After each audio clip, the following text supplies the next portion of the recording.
उत्तर प्रदेश के गांव में इन दिनों एक आम चर्चा है कि आखिर पंचायत चुनाव कब होंगे। बीते कुछ दिनों से राज्य के राजनीतिक हालात और प्रशासनिक व्यस्तता को देखते हुए ये कयास लगाए जा रहे हैं कि पंचायत चुनाव आगे बढ़ सकते हैं। इस तरह की लगातार खबरें भी वायरल हो रही हैं कि क्या पंचायत चुनाव आगे बढ़ने वाले हैं। शंकराचार्य का विवाद, यूजीसी के नियमों से उपजी नाराजगी और प्रशासनिक व्यस्तता ने इन अफवाहों को और ज्यादा हवा दे दी है। लेकिन यूपी के पंचायत राज्य मंत्री ओम प्रकाश राजभर का दावा है कि चुनाव अपने तय समय पर ही होंगे और उसकी तैयारियां पूरी की जा रही हैं। सोशल मीडिया पर चुनाव टलने की लगातार खबरें निकलती रहती हैं। समय समय पर कुछ पोस्ट वायरल होते रहते हैं और इन खबरों के वायरल होने के पीछे 3 बड़े कारण बताए जा रहे हैं। पहला यह है कि प्रयागराज में शंकराचार्य और प्रशासन के बीच जो विवाद होता है, इसके बाद कई अधिकारियों की नाराजगी और इस्तीफे की खबरें जो आती हैं वो सरकारी मिशनरी पर दबाव बन रहा है उससे। दूसरा, यूजीसी के नियमों को लेकर के जो इस अपर कास्ट में है उसमें वोटरों में नाराजगी देखी जा रही है। सरकार बैकफुट पे नजर आ रही है। चर्चा है कि इस माहौल में सरकार चुनाव का जोखिम नहीं लेना चाहेगी। और वहीं तीसरा बड़ा कारण है कि फरवरी का महीना शुरू होने वाला है, लेकिन अभी तक सरकार के भीतर उस स्तर की सक्रियता नहीं दिखाई दे रही है जिससे पंचायत चुनाव पहले हुआ करते थे उस तरह की कोई सक्रियता नहीं है, उस तरह की कोई तैयारी नजर नहीं आ रही। इसलिए लोगों को लग रहा है कि पंचायत चुनाव बढ़ सकते हैं।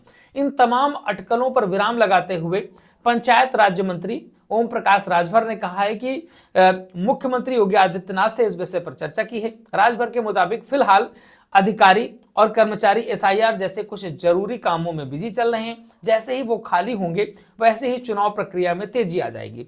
चुनाव समय पर ही कराए जाएंगे। ओपी राजभर ने मीडिया पर द्वारा बनाए जा रहे माहौल को खारिज करते हुए साफ कर दिया है कि अप्रैल से जुलाई के बीच चुनाव की प्रक्रिया को पूरा कर लिया जाएगा, ऐसी उनकी उम्मीद है। पंचायत चुनाव में सबसे बड़ा पेंच आरक्षण सूची को लेकर के फंसता है। अभी तक यह स्पष्ट नहीं हुआ है कि कौन सी सीट SC/ST के लिए आरक्षित होगी, कहां ओबीसी उम्मीदवार होंगे और कौन सी सीट सामान्य वर्ग की रहेगी। इस सूची के आधार पर तय होता है कि पुराने धुरंधर मैदान में उतर पाएंगे या फिर नहीं उतर पाएंगे। लोग अपनी अपनी सीटों को मैनेज करने की जुगत में लग जाते हैं। भले ही सरकार अभी शांत दिख रही है, लेकिन भाजपा, सपा, कांग्रेस और बसपा जैसे दल जमीनी स्तर पर सक्रिय हैं। प्रत्याशी टिकट के लिए पार्टियों के चक्कर काट रहे हैं और गांव में बैठकों का दौर शुरू हो चुका है। मौजूदा प्रधानों और नए दावेदारों के बीच में खर्चे और हिसाब किताब को लेकर के भी होड़ मची हुई है। फिलहाल जो पंचायत चुनाव है उसकी तैयारियां लोगों ने जमीन स्तर पर शुरू कर दी हैं।